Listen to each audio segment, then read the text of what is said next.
네, 안녕하십니까. 일하는 목사, 언약에 충실한 목사 황창환입니다.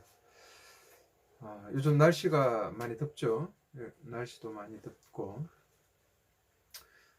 또 살아가는 부분에 대해서 우리가 또 인생의 많은 고민들을 가지고 가고 있습니다. 정말 바라기는 우리가 가지고 있는 어떤 프로그램적인 신앙에서 정말 벗어나서 하나님께서 꿈꾸시는 그런 정말 교회, 언약에 충실한 교회로서 하나님 앞에 서서 갔으면 좋겠다라는 생각을 늘 가지고 있고, 늘 꿈에도 제 기도 제목은 평신도 교회가 서는 것을 보는 것입니다. 참 제가 죽기 전에 그걸 진짜 봐야 되는데 정말 평신도들만에 의해서 만들어진 그런 교회, 정말 참 꿈꿉니다. 저는 태생적으로 목사라서 참 이런 부분에 한계가 있지만 제 이 강의를 들으면서 좀 기도하면서 평신도 교회를 꿈꾸시는 분들이 정말 생겨났으면 좋겠고, 그것이 정말 성경적인 교회다 라는 부분에 대해서 말씀으로 답을 내리시고 그렇게 서가는 분들이 꼭 우리 주님 안에서 성령으로 말미암아서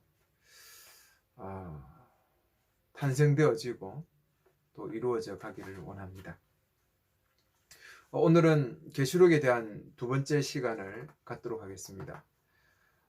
우리가 계시록을 어떤 하나의 어떤 그 예언서로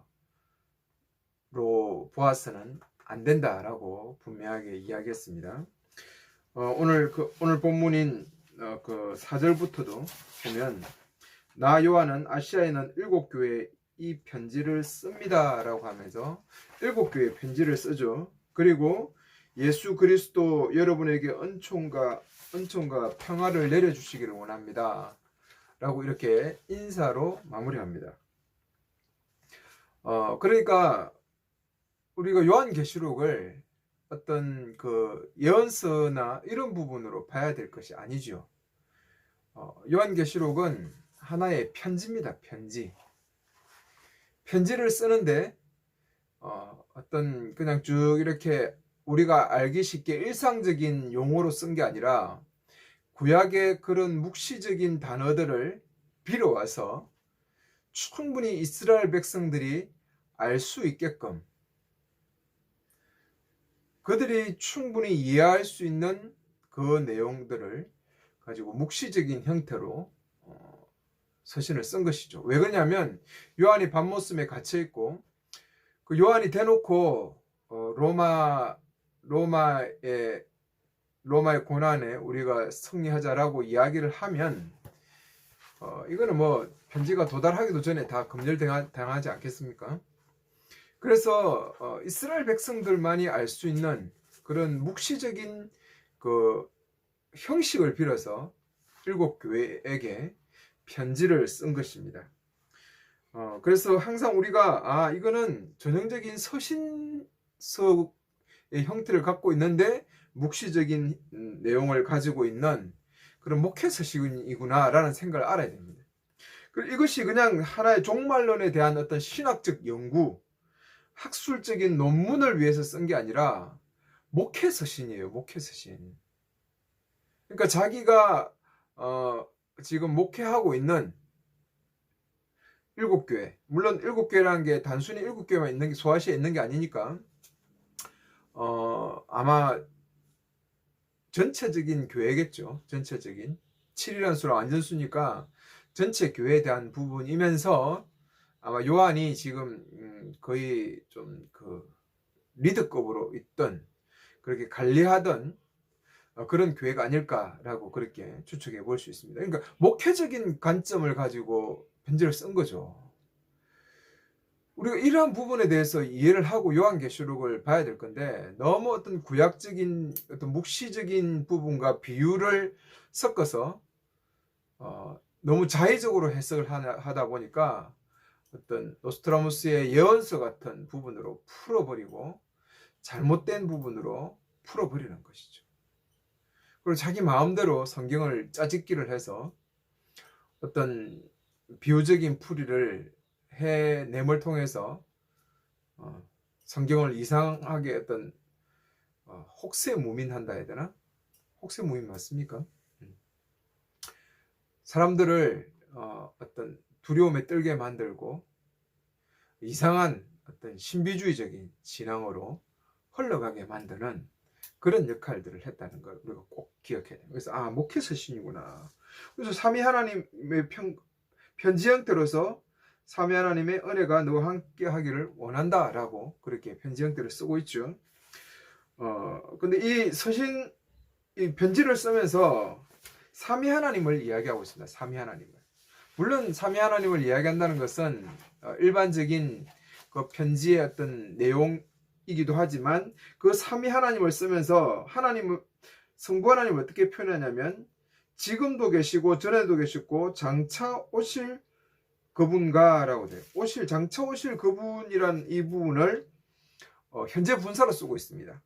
그러니까 미래에 오실 어떤 그런 권위자, 심판주, 최후의 심판주라는 부분이 아니라 지금도 이미 교회와 함께 역사하고 계시는 그 하나님의 역동성을 드러내죠. 그러니까 전에도 계시고 지금도 계시고 장차 오실, 미래적인 표현이 아닙니다. 지금 교회 속에 역사하고 있는 그 하나님이죠. 이거는 출애굽기 몇 장이죠? 출애굽기 3장 14절에 나는 스스로 있는 자니라 라고 하는 그 말씀의 어떤 학대된 해석이죠. 학대된 해석입니다. 그러니까 하나님께서 창조주로서 이 세상을 심판하시고 지금 교회 속에 역사하시며 세상 속에서 역동적으로 지금 일해 가시는 하나님이라 라고 그렇게 이야기하고 있습니다. 자, 지금 교회가 어떤 상황입니까? 7교회가 문제점을 가지고 있으면서 핍박받는 상황이죠. 로마로부터 엄청난 핍박을 받습니다. 유대인의 유혹과 로마의 핍박 속에 교회가 있습니다. 하나님께서 없는 것처럼, 전혀 하나님이 없는 것처럼 교회가 지금 그런 위기를 당하고 어려움을 당하고 있습니다. 그래서 사람들이 볼 때 정말 교회 속에 하나님은 역사하시는가? 오늘 이 세상을 이끌어 가시는 분이 하나님이신가? 라고 하는 그런 절망들을 느끼기도 하죠. 히브리서에 보면 그래서 많은 사람들이 다시 유대교로 돌아가거나 그 고난에 굴복했던 사람들이 정말 많이 있습니다. 그러니까 그러한 어떤 의심들을 가지고 교회가 설 수 있죠. 그러니까 교회가 쭉 또 순교자적인 관점을 가지고 세상에 죽기까지 복종함으로 승리해 가야 되는데, 때로는 교회가 그렇지 못하고 유혹 속에 넘어지고 여러 가지 어려움 속에 봉착해 있다는 것입니다. 그래서 그 인사 속에 전에도 계셨고 지금도 계시고 장차 오실 현재 분사형으로 지금 역사하고 계시는 그 역동적인 하나님을 표현해내고 있습니다. 삼위 하나님께서, 하나님 중에 성부 하나님께서 그런 역사의 주관자로서, 심판주로서 오늘도 교회 속에서 교회와 함께, 교회와 더불어 역사하고 있는 분이다라는 사실들을 그렇게 이야기하고 있고요. 그 다음에 성령님도 언급합니다. 성령, 삼위 하나님 상에 성령님을 어떻게 하냐면 여기서 보니까 그분의 옥자 앞에 있는 7영이라 되어 있습니다. 7영. 7영이야. 이 7영이라는 것은 성령님을 이야기하죠. 성령님. 하나님의 보좌를 보좌하고 있는, 그러니까 보좌는 왕권이지 않습니까? 그 하나님의 왕권을 보좌하고 있는 그 7영이죠. 7이라는 숫자는 이스라엘 백성의 완전수입니다. 완전수. 그래서 7영이라는 것은 성령 하나님의 충만함을 표현하고 있는 거겠죠. 7영이라는 표현은 스가랴 4장 1절에서 14절의 말씀을 그대로 요한이 채택해 왔죠. 스가랴 4장 4절에서 5절에 7등잔과 2 감람나무가 무엇이냐고 묻습니다. 이에 천사가 이 7영은 온 세상에 두루 행하는 여호와의 눈이라 라고 그렇게 답변하고 있죠. 두 감람나무는 이는 기름 발리운 자들이니 온 세상이 주 앞에 모셨었는 자들이나 그 스룹바벨하고 누구죠? 한 명? 지금 기억이 안 나는데 하여튼 그 사람을 이야기하지만 계시록에서 이것을 빌었으면서 두 감람나무 두 정인은 교회를 이야기하죠. 나중에 이제 그 부분도 제가 표현하겠습니다.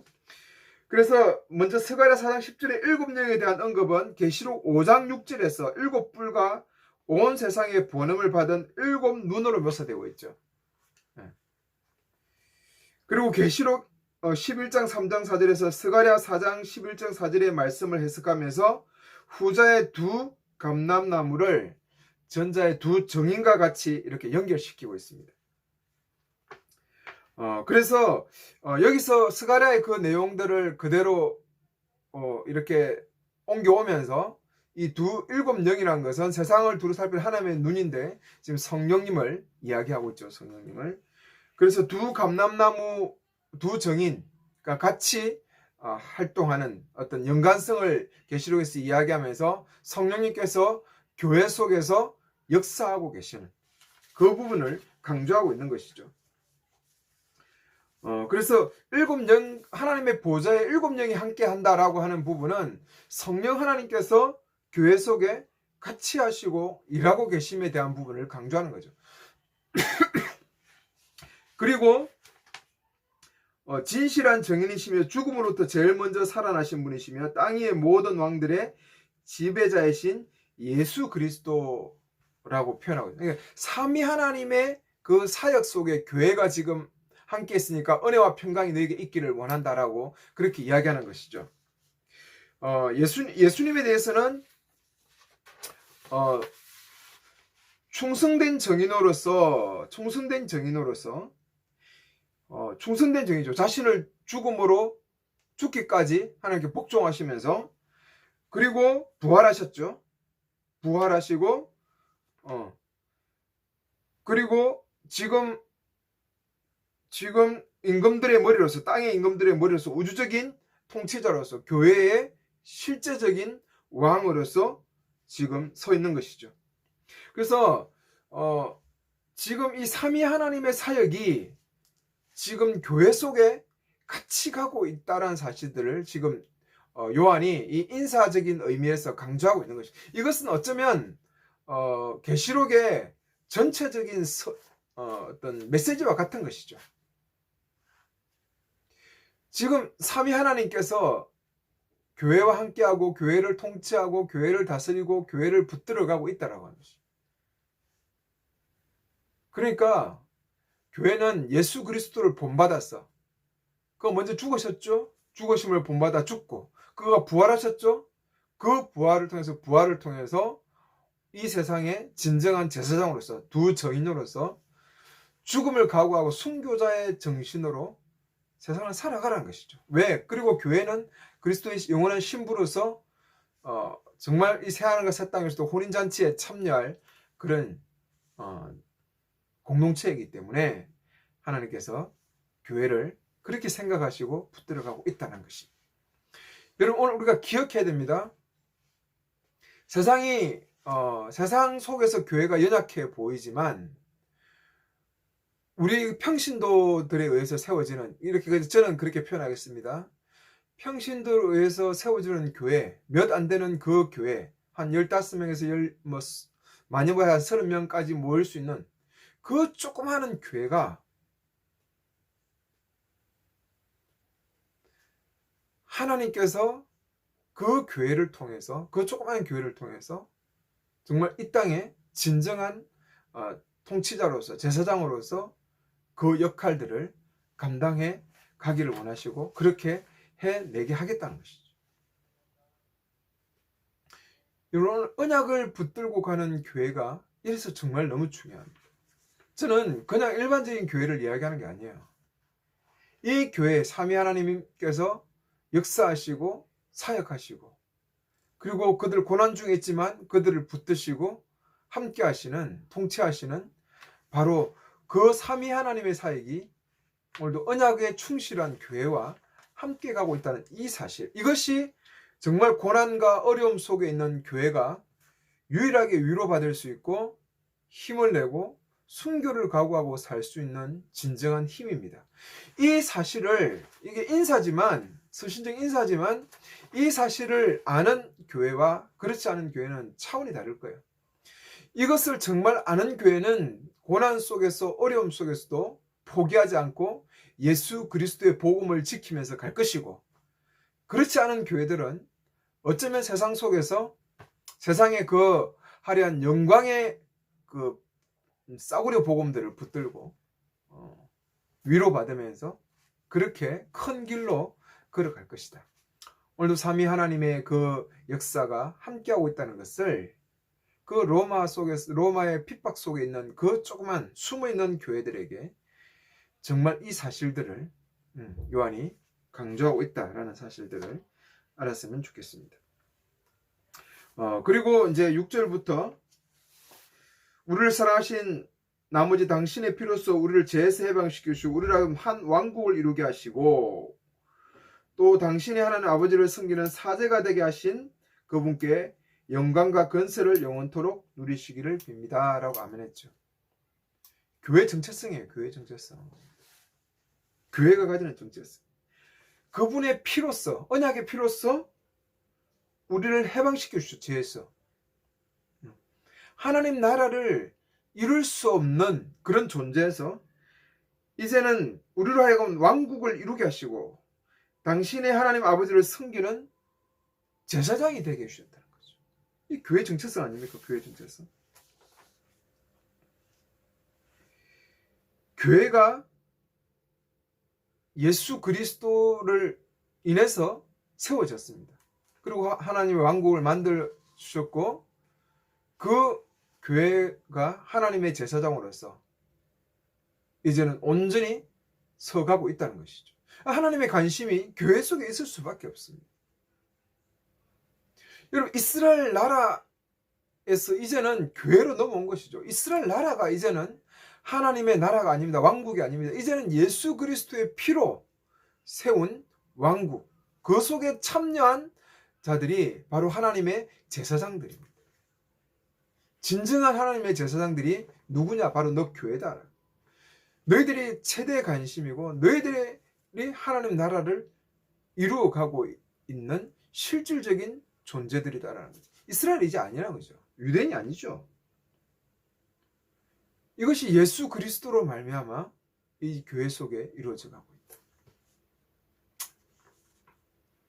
교회 정체성을 깨닫는 것이 얼마나 중요한지. 교회가 누구냐? 교회 너희들이 누구냐?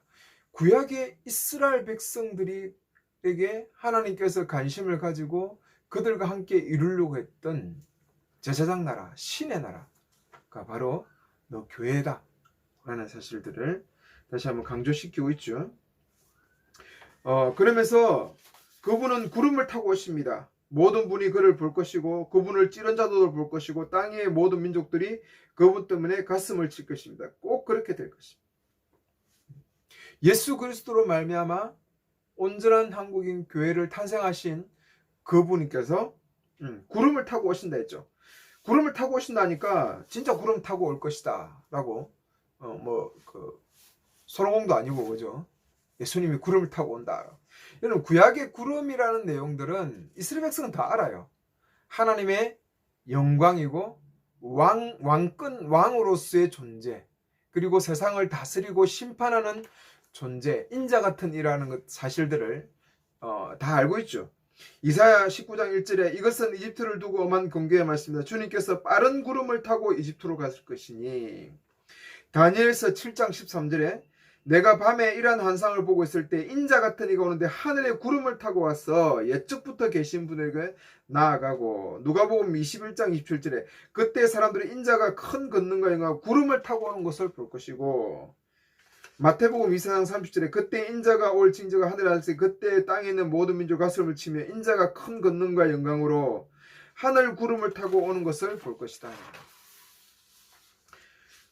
그래서 구름이란 것은 하나님의 임재의 상징이죠. 임재의 상징이고 심판주 왕으로서의 어떤 임하심, 이런 부분이죠. 그래서 단순히 이게 예수님께서 재림 때 올 것이다라는 어떤 그런 부분이 아니라 주님의 나라는 영원한 나라인데 우리가 그곳에 제사장이 되었다는 것입니다. 그리고 그 나라 속에서 강함과 권세를 가지고 주님께서 그 속에 역사하고 계시는 것이죠.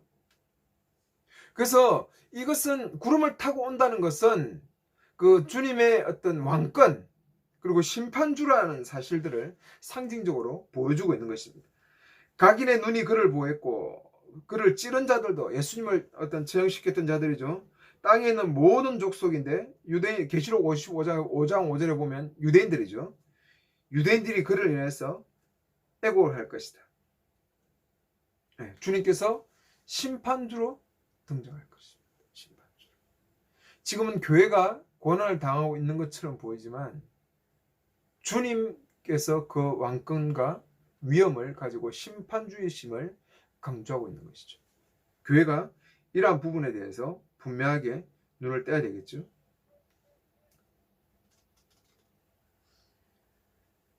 삼위 하나님의 강력한 통치가 예수의 피로 사신 그 교회 속에 이루어지고 그 나라의 강력한 권세를 가지고 이 세상 속에서 하나님 나라를 온전히 보여주겠다는 것입니다.